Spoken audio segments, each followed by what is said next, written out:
Hey Stellar Stars, it's Space Stella here today, and I'm going over 10 tips to, I'm going over 10 tips to make you a better player at the facility.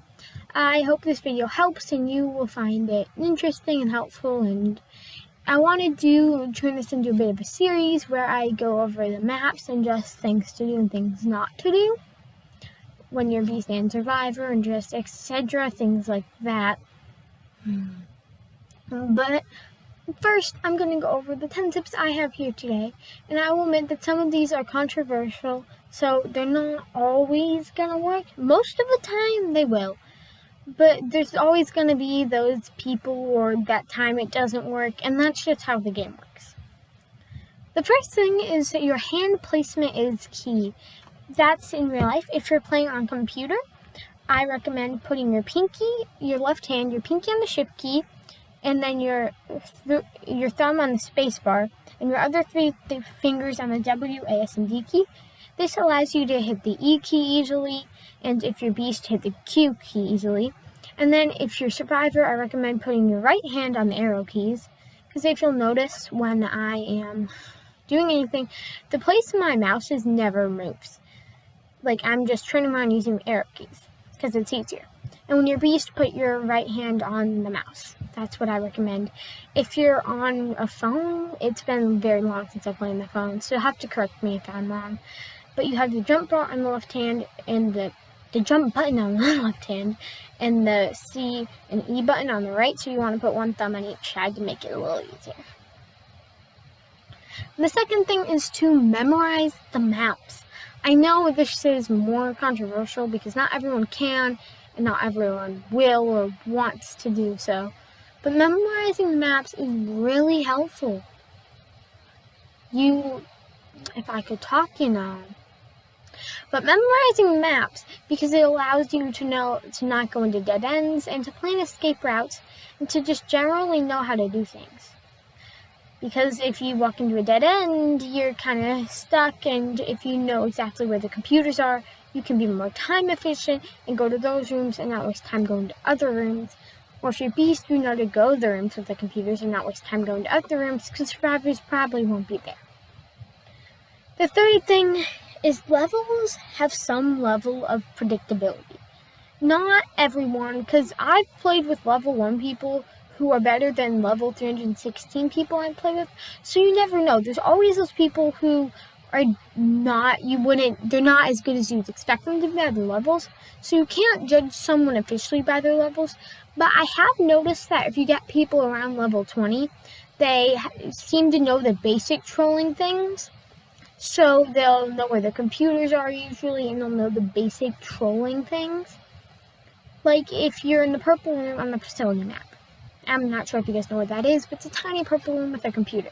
They'll usually go like they're opening the door, check the vent, and then go back to opening the door, assuming you left the vent. If you were to say, go through the door, when they open the door, go through the door and shut it, they wouldn't have expected that. If you get someone a little higher, they do tend to shut doors and tend to expect that more. And if you get someone a little lower, they really don't know everything, which makes them really, in my opinion, more dangerous in the game because you don't know what they're going to do and they're not as predictable. Granted, there are those people that totally are not like what I said, so just keep in mind that this doesn't work every time, and don't think that if you do this, you're determined to win every time. The fourth thing is to communicate with your team when you're Survivor. This can be controversial because I know that you can't always communicate with the people because sometimes they don't want to communicate or they just won't. But if you can, you really should, because it is really helpful and makes it a lot better, and you can know, hey, where's the computer? Or hey, get by an exit, I'm done hacking one. And do it in private chat, because the Beast, if you do it in public chat, the Beast is gonna see it. The Beast will see it, and yeah. And the fifth thing is when you're Survivor, save each other. If you don't save each other, you will be the only Survivor left, and you will have to hack all the computers by yourself. In addition, you want to save each other, because if you get hit, they'll do the same for you. And you don't want to die, And in addition, you get 10 credits for saving someone. So if you only do things because you're greedy, well, you get 10 credits, so might as well do it. But you really should save your teammates, because I've played with a lot of higher people who don't save their teammates, and it makes the game a lot harder because you know they're not going to save you, and you don't want to save them if they're not going to save you, but you also don't want to be the only one. So just save your teammates. It makes the game much better. And I understand that the beast might be camping. I understand that. 99% of people who play the facility camp. I get it. It's still possible to do it. You might have to save them multiple times, but it is possible to save them when they're camping. So just don't give up. You can do it. And usually they go away after a certain point, or they don't seem to realize that they're not losing health if they're too close. Which brings to the sixth thing. Don't camp.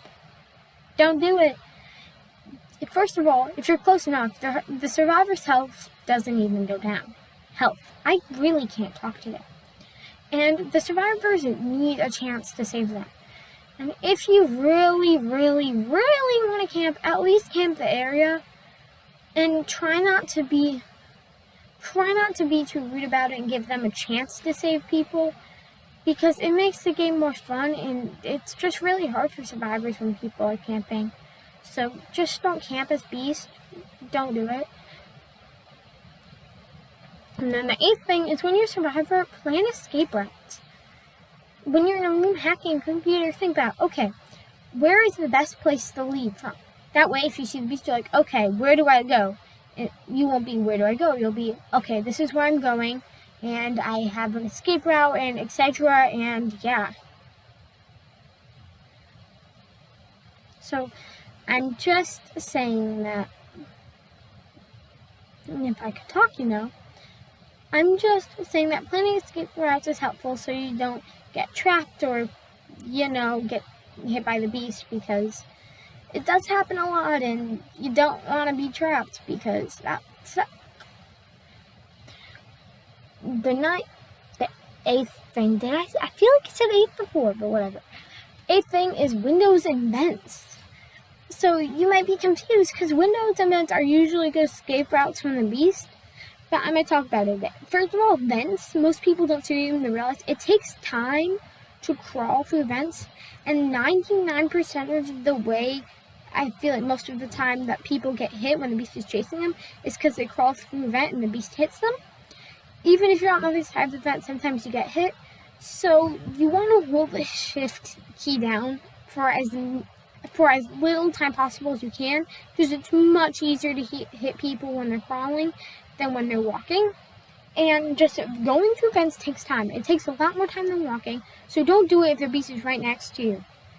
And then windows work a lot of the times. Like, they're better than vents if the beast is chasing you. But if you can, you want to use an open door. Because you can shut it on the beast, and then they have no idea where you went. And if you use a window, they can still follow you and know where you're going and such.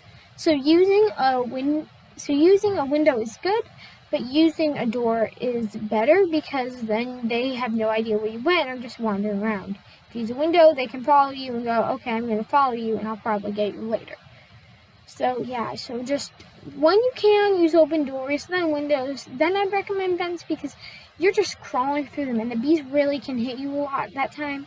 Granted, if the beast is a little far behind you, you can go through vents perfectly fine. And remember, the beast has a runner, so don't be chasing her off of it. Speaking of the beast's runner, the 9th thing, the beast runner. It's really important for beast. You have a runner, don't forget it. You can use it, you want to save it for the right time when you see someone. And when you're beast runner, you can't go through windows. So if you're chasing someone and you're going through a window, don't use it, because then you're just standing at the window and you're wasting it. And when you're a survivor and getting chased, don't forget the runner. The beast is going to use it. 99% of the time, they're waiting for it to get back up again. So don't make that mistake. Don't just get chased forever. You want to escape as quick as possible, because you know they have a runner. And that brings us to the 10th thing. Put your sound on. This is helpful as beast and as survivor, because when you're Survivor, you can hear the beast, if I'm talking now. When you're Survivor, you can hear the beast in a while before you see them, so you know to be on the alert and looking around for them. And when you're Survivor, you can actually hear other people's footsteps in hacking. So if you hear people's footsteps, you can, if you hear people's hacking, you can go, oh, there's a computer here. And you'll know that there's someone else there, etc. Speaking of which, as your beast, you can hear people's footsteps and them hacking. So it really is worth your while. It really is just worth your while to put your sound on. And I know not everyone can do this and it's loud. And I know the music, it's kind of freaky. The music, I don't know much anymore because I don't really use it. But you can turn your music off by going to the menu button under the spectate button. So really, you should just turn your sound on. It makes logical sense to turn your sound on. It's easier and better and works better. So yeah, those are the tips I have right now. Just 10 tips to help you. I want to make this a series so that I can give you more tips and help you out a little more to make people better players on the facility.